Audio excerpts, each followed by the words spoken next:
अखिल भूमंडलीय सर्व शिरोमणि मुनि समाज के संस्थापक आदि मुनीश्वर योगेश्वर सद्गुरुदेव शिव मुनि महाराज की जय।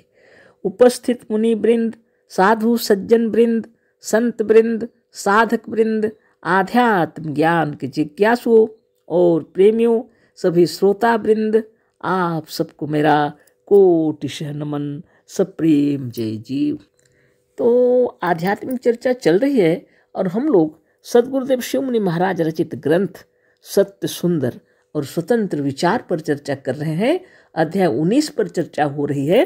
शीर्षक दिए हैं सद्गुरुदेव ज्ञान योग, है ना। कल भी बातें हो गई, है ना। तो उसी के आगे हम लोग पढ़ेंगे। तो उसको याद थोड़ा कर देते हैं, है ना। छींक जड़ है, हम चेतन है, छींक केवल छींक है और हम ब्रह्म है। एक चेतन और ब्रह्म का जड़ छींक कुछ नहीं बिगाड़ सकती। आप यही सोचते हुए अपने काम में चले जाइए, अवश्य सफल होंगे। और जब एक बार इस तौर से अभ्यास करके और सफल होकर देख लेंगे तो छींक का डर हृदय से निकल जाएगा। इस साधन से आप क्रमशः निर्भय होते जाएंगे, है ना। तो हम ब्रह्मास्मि में सिर्फ ज्ञान हो जाने से नहीं होता है, उसका अभ्यास भी कीजिए। आपने गुरु से सुना, आपने किताबों में पढ़ा, अहम ब्रह्मास्मि तत्त्वमसि अयम आत्मा ब्रह्म। लेकिन एक छींक दिया किसी ने और आप निकल रहे थे किसी काम से, तो आप डर गए, शायद सफल ना हूँ, है ना। तो ये ज्ञान कहाँ चला गया, सद्गुरुदेव कह रहे हैं ना। तो उन्होंने कहा कि आप छींक होने पर किसी का डरिए मत, आप निकलिए, रवाना हो जाइए, है ना। आगे पढ़ते हैं। और लोग जब कहीं जाते हैं तो दिशाशूल और भद्रा बचा कर जाते हैं, पर आप अपने काम पर जिस दिन दिशाशूल और भद्रा हो उसी समय जाइए। अब ये दिशाशूल भद्रा ये सब किसी से पूछते होंगे। हम तो जब से मुनि बने हैं हमको ये सब उतना ज्ञान नहीं, आपको जरूर ज्ञान हुआ होगा। यदि हम बचपन से बने हो, हमारे परिवार में सब मुनि, इसलिए कौन जानता इस सब विषय में। लेकिन दिशाशूल और भद्रा को बचा करके लोग जाते हैं, कह रहे हैं गुरुदेव।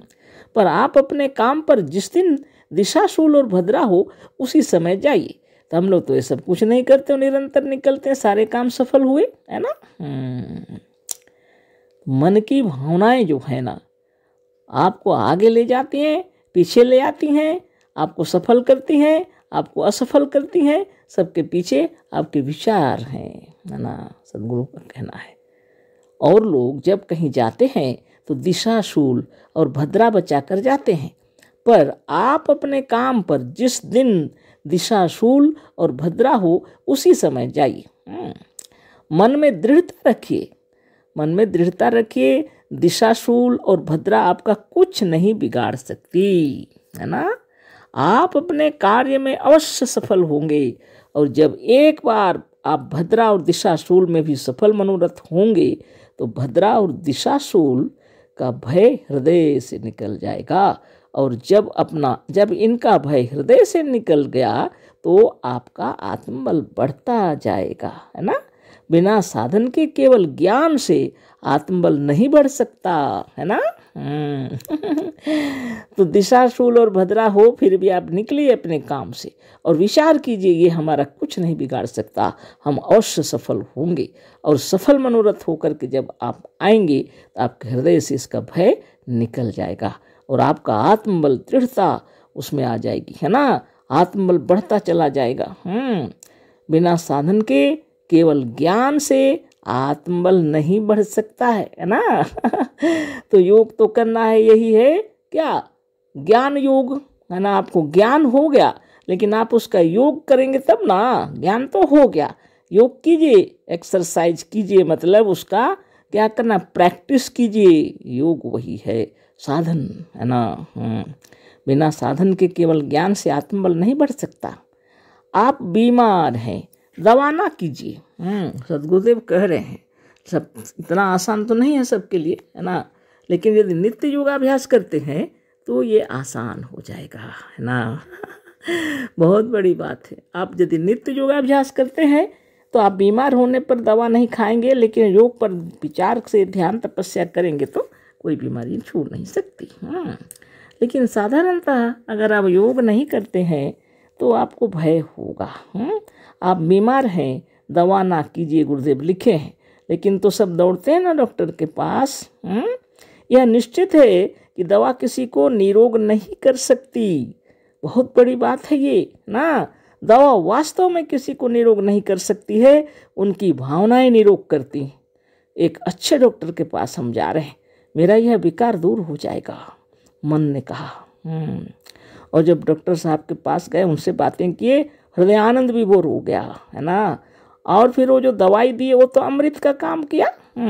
और आप कहे हैं कि नियमित भोजन कीजिए, है ना। तो आप नियमित भोजन करेंगे, नियमित औषधि खाएंगे, सोना जागना सब नियमित होगा। अब डॉक्टर की बातों पर सुन करके चले आए हैं। कभी कभी वो कहते हैं कि एक्सरसाइज भी कीजिए, थोड़ा चलना फिरना चाहिए, शुद्ध हवा में घूमिए, या तो बेड रेस्ट लीजिए। जो बोले हैं आप उस पर चल रहे हैं।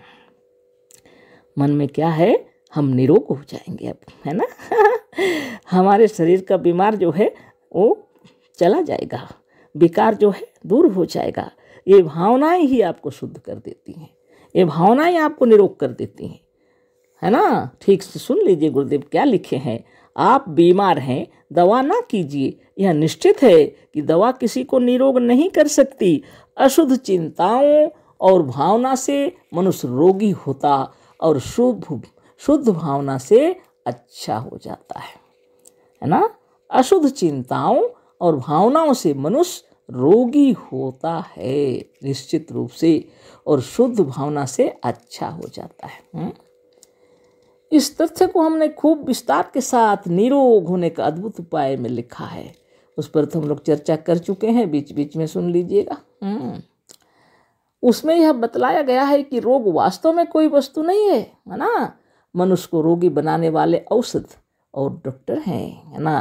अगर अच्छे डॉक्टर के पास आप पहुंच गए, है ना, और आपको इतने खूबसूरत ढंग से आपको समझा दिए डॉक्टर साहब, है ना, तो आप निरोग हो जाते हैं। आधी बीमारी तो छूट ही जाती है। फिर जो दवाई देते हैं उस पर अगर पूर्ण विश्वास और भरोसा है तो आप शीघ्र निरोग हो जाएंगे। लेकिन कुछ लालची डॉक्टर हैं तो वो आपको उतना जल्दी अच्छा नहीं करेंगे, ताकि कुछ दिन रुपये पैसे उनके आए अपने बैग में, है ना। ये हो सकता है कुछ लोग, सब लोग नहीं होते ऐसे, है ना। तो वास्तव में डरा देते हैं, भयभीत करा देते हैं कुछ लोग, है ना। ऐसा नहीं करोगे, वैसा नहीं करोगे, ये हो जाएगा, वो हो जाएगा, मृत्यु हो जाएगी, तो सब डरते हैं, है ना। तो ऐसे डॉक्टरों के पास तो जाना नहीं चाहिए, अच्छे डॉक्टर के पास जाइए। सदगुरुदेव कह रहे हैं औषध और डॉक्टर जो है ना रोगी बना देते हैं। आपको अच्छा नहीं लगेगा सुनकर, लेकिन सब कोई ऐसे नहीं है ना। अच्छे डॉक्टर के पास जाइए।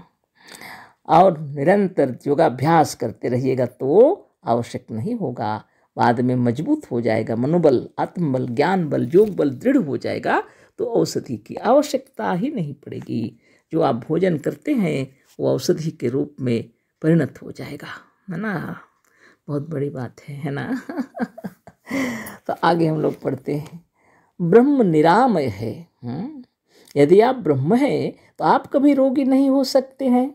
ये बात दृढ़ होना चाहिए हृदय में। आप सचमुच में ब्रह्म हैं और निरामय मने निरोग है। आमय मने बीमारी, निरामय मने कोई बीमारी आप में नहीं होगी, है ना। स्वयं ब्रह्म है, बीमारी कैसे हो सकती है। आपका यह ब्रह्मत्व ही, आपका यह ज्ञान ही आपके रोगों को मिटा देगा। अतः दवा करने की आवश्यकता नहीं है। इसी मनोबल को जीवनी शक्ति कहते हैं, है ना। यह मनोबल अगर अच्छा है तो आवश्यकता नहीं है औषधि की, आप स्वस्थ हो जाएंगे। आपके शरीर के अंदर सारे सेल्स कोष निरामय हो जाएंगे। अगर आपको यह मालूम हो गया कि आप ब्रह्म हैं, आपकी इच्छा से शरीर में सारे कार्य होते हैं, तो आप अच्छी भावनाएं करिए, है ना। खाते पीते सोते जागते हम निरोग हो रहे हैं, सोचिए आप निरोग हो जाएंगे। खाना पीना जो कुछ है उसी को स्वस्थ हो रहे हैं अब, इससे यह मेरा अमृत का कार्य कर रहा है, सोचिए निरोग हो जाएंगे। दवा ना कीजिए, आप अवश्य अच्छे हो जाएंगे। और जब एक बार आप बिना औषधि के अच्छे हो जाएंगे तो दूसरी बार और दृढ़ता से आप इसी भावना और ज्ञान से काम लेंगे, फिर आप और शीघ्रता के साथ अच्छे होंगे। बस इसी तरह से अभ्यास द्वारा ज्ञान दृढ़ होता जाएगा। इसी अभ्यास या साधन को ज्ञान योग कहते हैं। इसी तरह से दूसरे ज्ञान के सिद्धांतों को भी अभ्यास किया जाता है ना। तो आप सोच लीजिए, खूब विचार कर लीजिए। आपके हृदय में अगर यह विचार बैठ गया कि आप ही ब्रह्म हैं वास्तव में, तो ब्रह्म के अंदर बीमारी कहाँ से आएगी? वास्तव में बीमारी नहीं है, शरीर की सफाई हो रही है। कफ पित्त और बात में कुछ ना कुछ कोई चीज में ऊपर नीचे हो गया है, और इसकी सफाई के लिए सेल्स कोष के अंदर में आदेश पहुंच गया है और वहाँ कार्य हो रहा है, और आप भयभीत हो गए और बुखार हो गया, आप डर गए, कहीं हमें कैंसर हो गया ना, कहीं हमें टीबी हो गया ना, कहीं हमें क्या हो गया, आप सोच में पड़ गए और फिर बहुत तबीयत खराब हो गई। तो ऐसी हालत हो जाती है जब, तब डॉक्टर के पास जाते हैं हम लोग, है ना। लेकिन सदगुरुदेव शिरोमणि महाराज कह रहे हैं कि बीमार हैं तो दवाई मत कीजिए। और फिर नित्य योगाभ्यास कीजिए और स्वस्थ हो जाइए, तो हमेशा स्वस्थ रहेंगे। और कभी बीमार भी होंगे तो फिर बिना दवा से अच्छे हो जाएंगे।